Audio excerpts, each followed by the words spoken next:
Hello students, welcome to Compusoft. आज हम Python के अंदर पढ़ने वाले हैं उप्स कॉन्सेप्ट। उप्स कॉन्सेप्ट के अंदर सबसे पहले हम पढ़ने वाले हैं class and objects. Class and object बहुत ही इंपॉर्टेंट होता है उप्स कॉन्सेप्ट के अंदर, क्योंकि क्लास का मतलब होता है टेम्पलेट। टेम्पलेट को डिजाइन करना और उसको मल्टीपल टाइम यूज करना, ये मैकेनिज्म हमें समझना है। तो टेम्पलेट को कैसे डिजाइन करते हैं, कैसे उसको हम मल्टीपल टाइम्स यूज कर सकते हैं, ये हम आज सीखने वाले हैं। मल्टीपल टाइम यूज करना मतलब ये समझ लीजिए कि क्लास को हम जब मल्टीपल टाइम यूज करेंगे तो उसके लिए हम बनाते हैं एक वेरिएबल जिसको हम कहते हैं इंस्टेंस वेरिएबल, और टेक्निकल लैंग्वेज में इसको हम कह सकते हैं ऑब्जेक्ट। तो क्लास एंड ऑब्जेक्ट का वर्किंग कैसा है पाइथन के अंदर, ये आज हम अच्छे से समझ लेते हैं। तो लेट्स स्टार्ट द चैप्टर।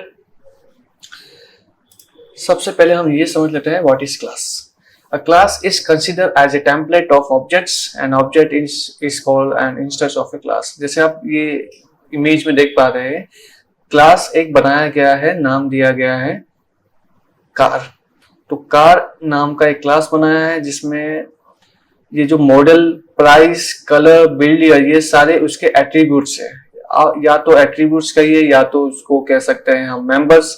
तो ये सब क्लास के मेंबर्स है। तो टेम्पलेट जब भी हम डिजाइन करेंगे ये मेंबर्स को हम यूज करेंगे। तो टेम्पलेट डिजाइन होने के बाद उसको हम जितनी बार यूज करेंगे, जैसे आप एरोस में देख सकते हैं, ये तीन जो नीचे दिखाई दे रहे हैं, ऑरेंज, रेड और ग्रीन कलर के जो कार्स है, ये सारे क्या है, ऑब्जेक्ट्स। तो ये तीनों क्लास के ऑब्जेक्ट्स है। तो इस कार को 3 बार यूज किया है अलग अलग डिटेल्स स्टोर करने के लिए। जैसे AAA नाम का मॉडल है, BBB है, CCC है, ये सारे मॉडल्स है कार के। ठीक है, तो अब इसको यूज कैसे करना है, कैसे पाइथन के अंदर इसको इंप्लीमेंट करना है, ये आज हम सीखने वाले हैं। तो लेट्स स्टार्ट द कोडिंग। तो सबसे पहले हम एक फाइल बना देते हैं, नाम दे देते हैं क्लास कार।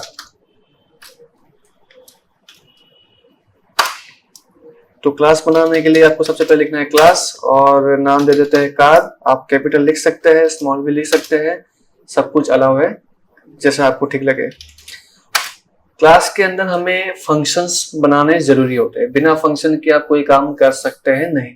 तो जितने भी टास्क रहेंगे हमारे सब फंक्शंस में रहेंगे। तो मैं फंक्शन बना रहा हूं, नाम दे रहा हूं इन्फो।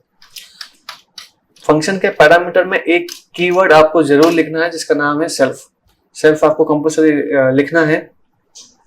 अगर आप सेल्फ नहीं लिखोगे तो आपका कोई भी डेटा मेंबर बनेगा ही नहीं। और वो क्यों नहीं बनेगा वो हम आगे देखने वाले हैं, तो बने रहिए। यहाँ पे हम according to the question details user से इनपुट लेंगे। सबसे पहले कार का मॉडल, तो वेरिएबल का नाम रख देते हैं मॉडल। ये एक स्ट्रिंग है तो हम इनपुट ले लेते हैं सिर्फ एंटर कार मॉडल। और ऐसे ही और भी डिटेल्स है जैसे colour, price and year, build year actually. Colour, price, build year. अब प्राइस एंड ईयर ये नंबर्स वाले हैं, तो प्राइस को खास करके मैं ले लेता हूं फ्लोट। अब फ्लोट इसलिए लिया है क्योंकि मैं पॉइंट में टाइप करने वाला हूं और यहाँ पे मेंशन करूंगा कि सारे जो प्राइस हो गए वो मेरे लैक्स में हो गए, क्योंकि लैक्स से कम तो होता ही नहीं है वैसे, तो लैक ही लेना सही रहेगा। ईयर को आप नंबर्स में ले सकते हैं, इंटीजर्स में ले सकते हैं। तो ये काम हो गया हमारा एक फंक्शन का। दूसरा एक फंक्शन बना रहे हैं, नाम दे देते हैं डिस्प्ले, जिसमें सारा डिटेल्स डिस्प्ले होगा। और इस फंक्शन में भी आप कीवर्ड सेल्फ जरूर लिखोगे। ये फंक्शन में हम जनरली सारे डिटेल्स को प्रिंट ही करेंगे। जैसे सबसे पहले मॉडल को हम प्रिंट कर देते हैं। अब जैसे मैं प्रिंट करने की कोशिश कर रहा हूं तो यहाँ पे मुझे वार्निंग्स आने शुरू हो गए। अब वार्निंग क्यों आ रहे हैं, क्योंकि वो वेरिएबल जो हमने ऊपर मेंशन किया है वो वेरिएबल को डायरेक्टली हम यहाँ पे लिखेंगे तो ये काम करेगा नहीं, ये आपको देगा एरर। तो ये एरर ना दे इसके लिए क्या करना होगा, इसके लिए कुछ तो करना होगा। अब वही हम करने वाले हैं अभी। तो ये वेरिएबल्स को हम डायरेक्ट यहाँ से कैसे यूज कर सकते हैं, तो उसके लिए आपको लिखना होगा सेल्फ लिख देने से ये वेरिएबल अब लोकल वेरिएबल नहीं रहे, ये बन गए हैं एक मेंबर। तो क्लास के मेंबर बनाने के लिए आपको सेल्फ लिखना जरूरी है और यहाँ पे भी सेल्फ लिखना जरूरी है। सेल्फ लिखने से फिर आप इसके डेटा को दूसरे फंक्शन में भी एक्सेस कर सकते हैं। तो यही चीज को हमें ध्यान में रखना है ताकि आगे कोई भी दिक्कत ना हो क्लास एंड ऑब्जेक्ट प्रोग्राम के अंदर। ठीक है, तो ये सब तो हो चुका है। अब क्लास सब कुछ बनने के बाद अगर आप प्रोग्राम को अभी रन करते हो तो ब्लैंक आएगा, कुछ नहीं आएगा, बिकॉज क्लास तो बन गया है, टेम्पलेट बन गया है, लेकिन इसको यूज करना होगा तो उतने हमें ऑब्जेक्ट बनाने पड़ेंगे। तो ऑब्जेक्ट एक बना देते हैं। कैसे बनाते हैं ध्यान से देखिएगा। ऑब्जेक्ट 1 लिखिए, फिर आप कार का नाम लिख दीजिए। इसी प्रकार से ऑब्जेक्ट 2 लिखिए। तो यहाँ पे हमने 2 ऑब्जेक्ट बना दिया। तो 2 ऑब्जेक्ट बना दिया मतलब आप 2 कार की डिटेल्स, इंफॉर्मेशन सब कुछ आप स्टोर कर सकते हो। तो इसके लिए आपको ऑब्जेक्ट 1 से पहले इंफॉर्मेशन कॉल करना होगा, फिर ऑब्जेक्ट 2 से भी इंफॉर्मेशन कॉल करना होगा।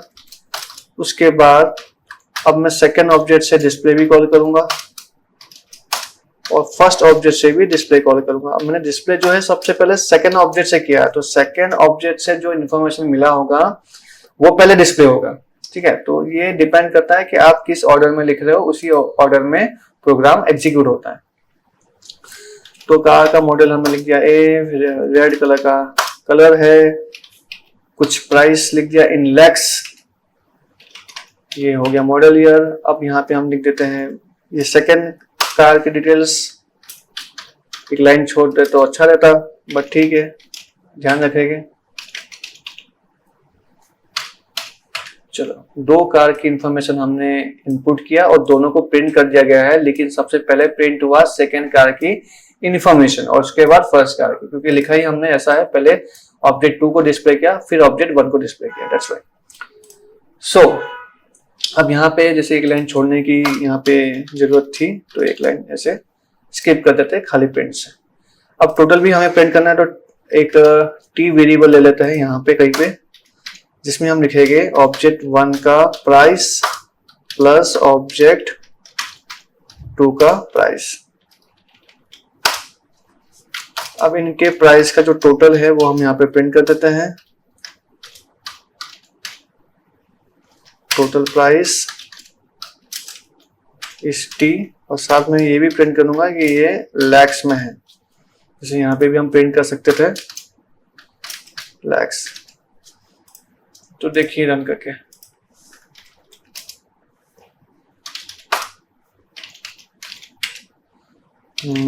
ठीक है, पहला कार हो गया, लाइन छूट गई, ठीक है, सही है।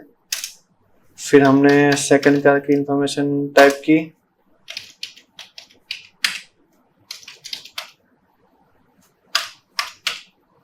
तो वो भी प्रिंट हो गई। देखो लैक्स लिखा हुआ आ रहा है, तो एकदम सिस्टमैटिक दिख रहा है और ये कुछ उसका टोटल भी आ गया जो कि ठीक ठाक ही है।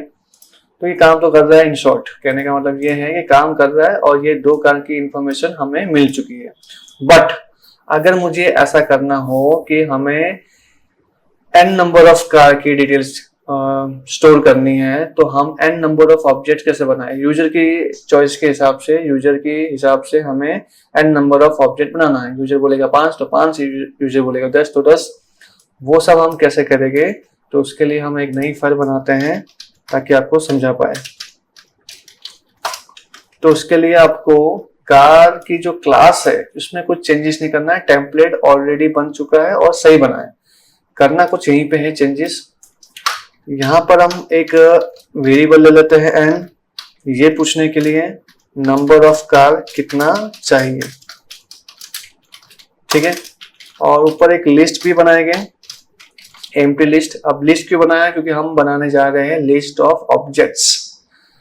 तो लिस्ट ऑफ ऑब्जेक्ट्स, ये वर्ड्स पे थोड़ा सा फोकस करना है, बहुत इंपॉर्टेंट है। लिस्ट ऑफ ऑब्जेक्ट्स बनाने जा रहे हैं। अब वो क्यों बना रहे हैं और कैसे बना रहे हैं ये आप देखिए।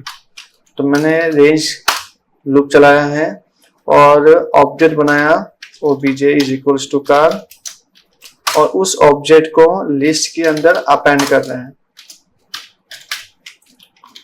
ये लाइन को अभी कमेंट कर देते हैं, बाद में अनकमेंट करेंगे जब जरूरत पड़ेगी। अभी आपको समझाने के लिए मैं ये लिस्ट को प्रिंट करके दिखा देता हूँ कि मुझे क्या चीज मिल रही है। मैंने यहाँ पे लिखा 3, तो यहाँ पे देखो ये कुछ डेटा आपको दिखाई दे रहा है। ये कोई एरर नहीं है, ये ऑब्जेक्ट है। तो ऑब्जेक्ट का शक्ल ऐसा है, कुछ दिखने में ऐसा दिखता है।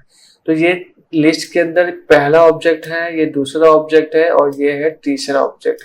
हर ऑब्जेक्ट का मतलब आप ये समझिए, जहां पे कंप्यूटर सिस्टम के अंदर एक मेमोरी ऑक्यूपाई होती है, उस पोजीशन का एड्रेस है।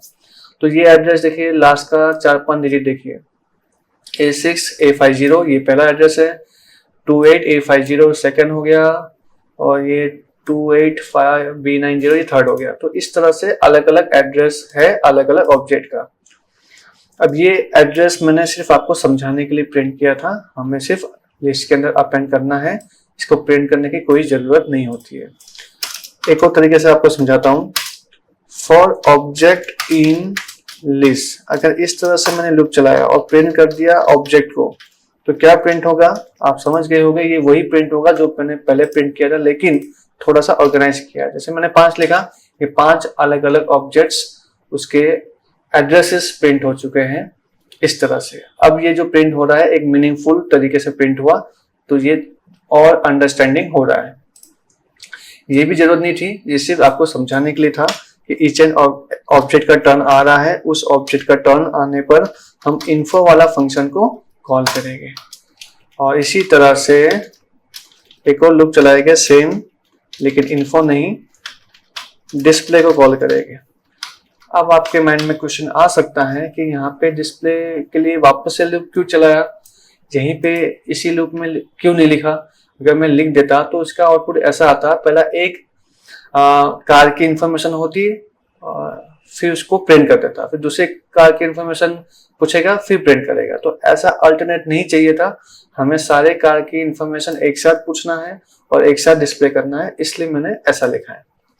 साथ साथ में हम टोटल भी चाहते हैं, तो t = 0 आप ले लीजिए। यहाँ पे सभी t के अंदर आपको एक एक ऑब्जेक्ट का प्राइस कलेक्ट करना है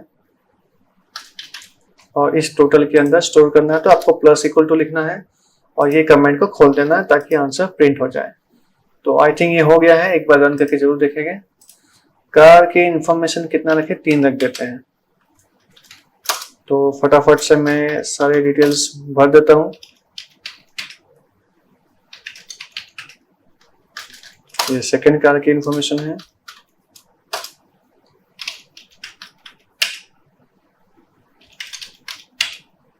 ये थर्ड कार,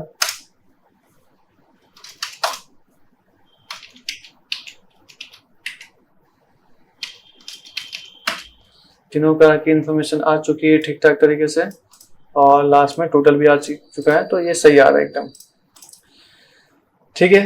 होप आपको ये अच्छे से समझ में आ रहा होगा। बहुत इंपॉर्टेंट टॉपिक है, ओप्स कॉन्सेप्ट के अंदर क्लास एंड ऑब्जेक्ट तो आना ही चाहिए। साथ साथ में हम ये भी पढ़ेंगे अभी कि कंस्ट्रक्टर क्या होता है। बहुत छोटा सा पॉइंट है, कंस्ट्रक्टर एक स्पेशल मेंबर फंक्शन है। क्लास के अंदर जितने भी फंक्शंस होते हैं वो क्लास के मेंबर्स होते हैं, लेकिन कंस्ट्रक्टर एक स्पेशल मेंबर फंक्शन है because it is automatically called when the object of the class is created. Class का ऑब्जेक्ट जैसे बनता है, कंस्ट्रक्टर अपने आप कॉल हो जाता है। यहाँ पे एक एग्जांपल दिया है कि कंस्ट्रक्टर एक फंक्शन ही होता है, लेकिन सबसे पहला फंक्शन जो ऑटोमेटिकली कॉल होना चाहिए उसी को हम कंस्ट्रक्टर बनाते हैं, और उसका नाम यही रहेगा। सेट है पहले से फिक्स है, $_init $_। init का मतलब होता है इनिशियलाइज, तो $_ से शुरू करना है, init लिखना है, फिर $_ लिखना है, यही नाम का फंक्शन रहेगा, फिक्स है। तो हमारे केसेस में जो हमने कोड लिखा था अभी एग्जांपल, इसमें सबसे पहला फंक्शन कौन सा रन होना चाहिए, इन्फो। तो इसी को हम चेंज कर देंगे, इसका नाम $_ init $_। ये नाम लिखने से क्या फायदा होगा, इससे ये होगा कि ये लूप जो हम यहाँ पे चला रहे थे ये हम हटा देंगे, बस इतना हमें रिलैक्स मिल जाता है। तो जब आप रन करोगे, जैसे आपने 2 कार की इंफॉर्मेशन यहाँ पे लिखनी चाहिए,